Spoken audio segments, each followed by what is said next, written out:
Hello guys and welcome back to another CH weather video. Today we'll be talking about another setup along the way around Tuesday that maybe bring severe weather to the south and into areas like Kentucky and anywhere highlighted in this area right here.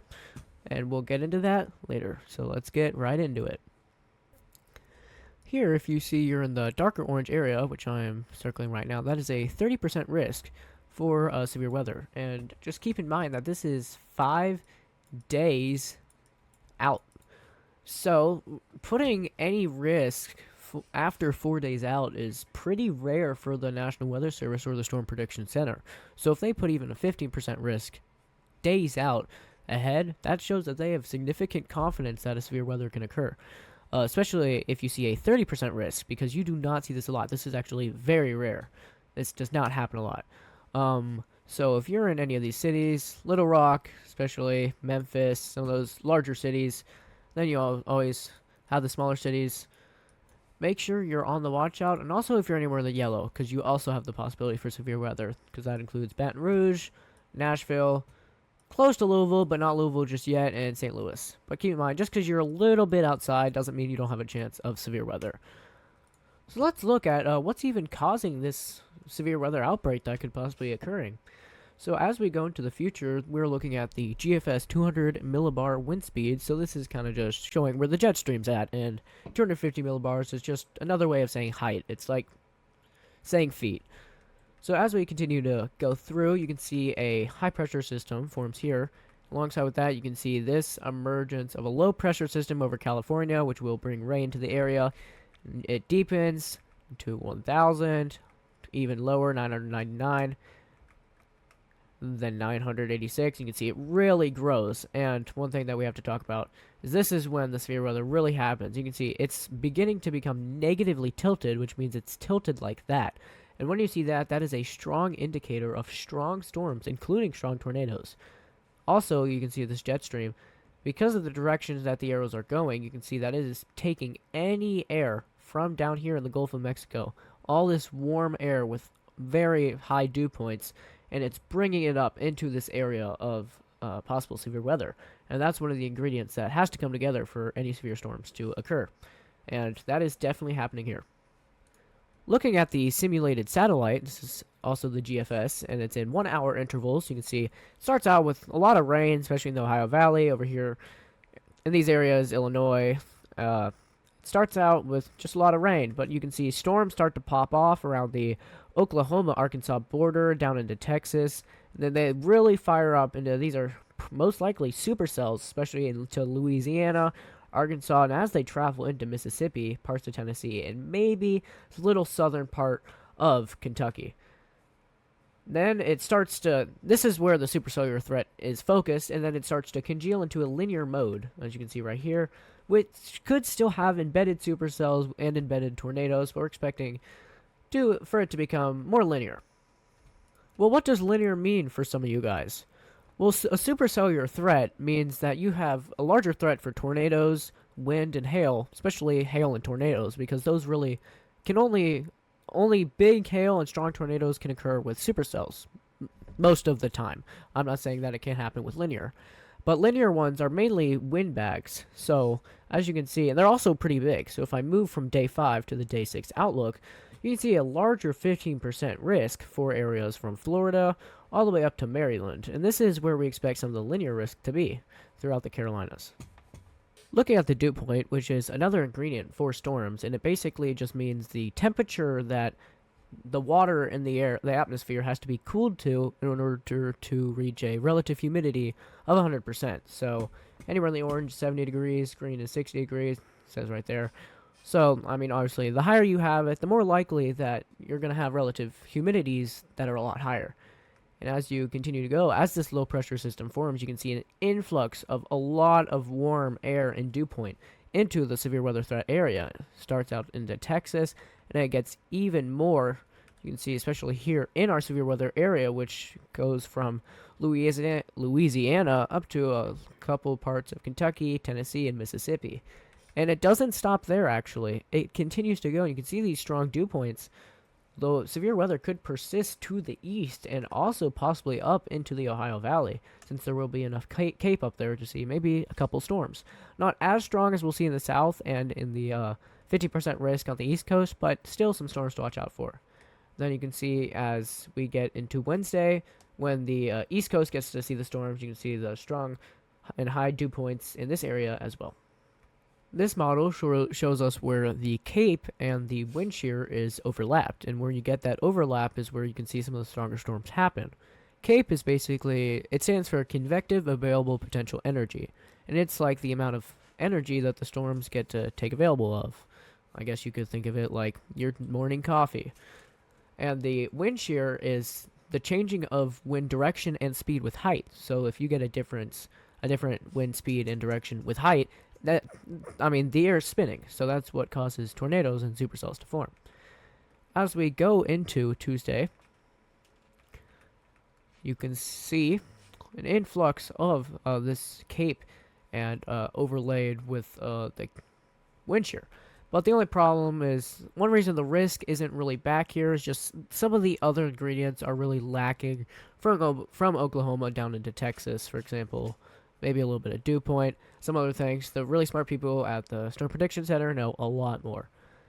But as it gets into Louisiana, Arkansas, into this area, you can see there's still some cape and wind shear, and actually I think this thing might be underestimating the cape here. I think there will probably be more.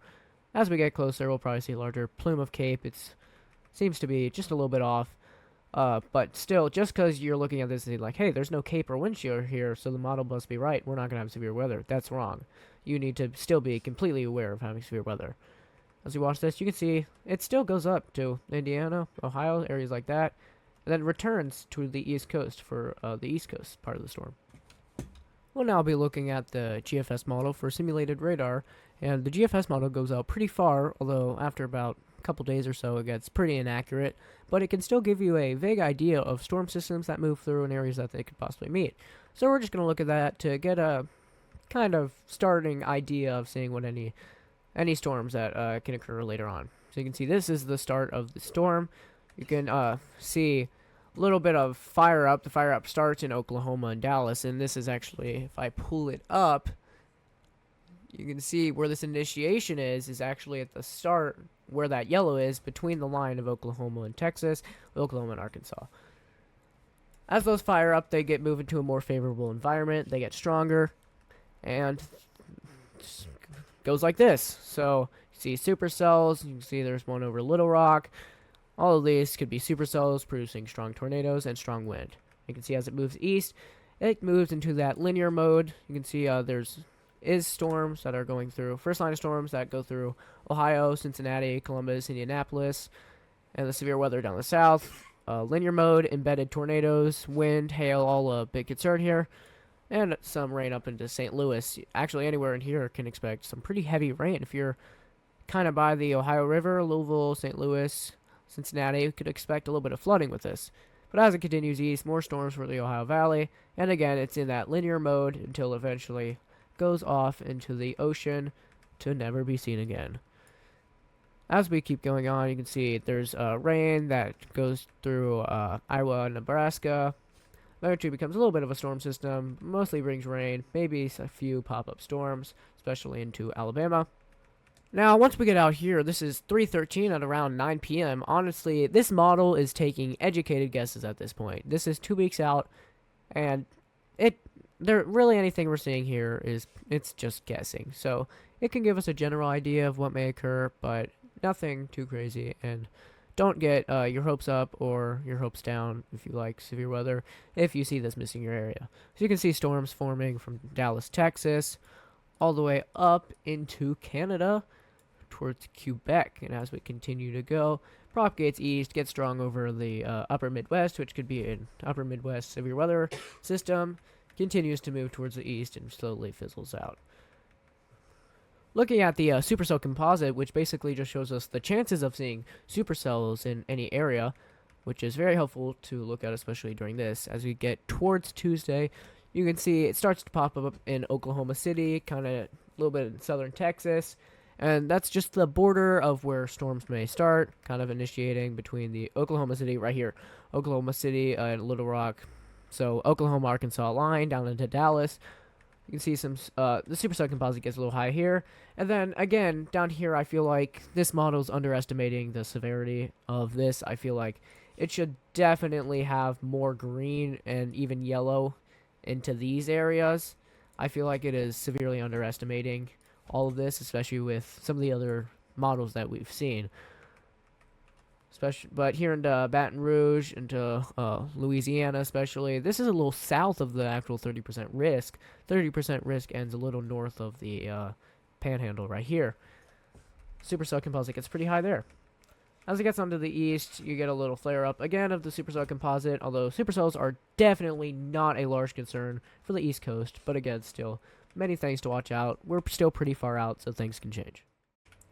This is the National Forecast Database, and right now we're looking at the forecasted temperatures for the upcoming days, and I'm actually unsure how far out this goes. Let's see. Oh, well, it only goes out about 6 days, but if you look anywhere in the yellow, kind of in the gray, that's warmer temperatures. Actually, we can look. Temperatures of around 60, and if you're in the blue, you're reaching close to freezing temperatures. So, anywhere in the red is... Anywhere in the blue is pretty much below freezing. So as we continue to go, you can see actually some pretty warm temperatures from Texas, parts of New Mexico, all the way into Florida. Very warm temperatures in California and New Mexico, but that's expected. Colder temperatures up in Minneapolis, Minnesota, all these areas, Maine, places like that. As we continue to go, you can see the cold air propagate south. Now this could just be nighttime. And as the air warms up for daytime, you can see very, very warm temperatures for the south. I mean, areas in Texas may be seeing temperatures reaching into 85, maybe 90. And these areas that are getting prepared for the severe weather will be in the 70s. Once we reach day... Well, actually, second day, more cold air comes through the America, bringing definitely below freezing temperatures, possibly all the way down to Nashville, and it might even go all the way down to Birmingham. But then the warm air surges back up, and this is as far out as it goes, but this is when we start preparing for the storm. Thank you guys for watching another video of CH Weather. By the time this is uploaded to YouTube, it'll be around February 28th to March 1st. And I will continue to keep you guys updated with more videos as we get closer to this severe weather outbreak. Thank you guys for watching, and we'll see you next time.